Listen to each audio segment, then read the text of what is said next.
Now, let's go back to the Biden trip itself. You say that the Americans didn't get anything from the Saudis. The one concrete decision that was made, it's small, but it's symbolically important, and there have been a number of them from around the region.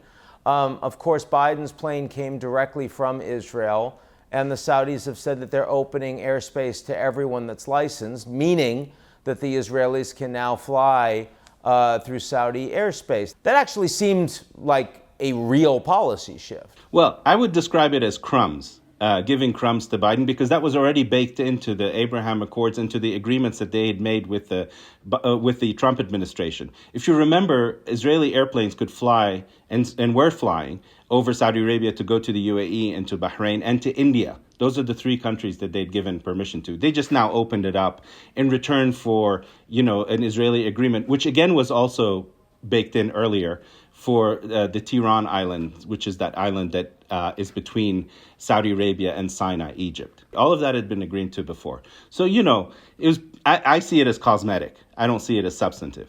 And of course, it does not include the Israelis and the Saudis having an agreement to open diplomatic relations formally. The Saudis have been saying privately that they weren't ready to do that. Why aren't they ready to do that? There's so much engagement happening between the two countries.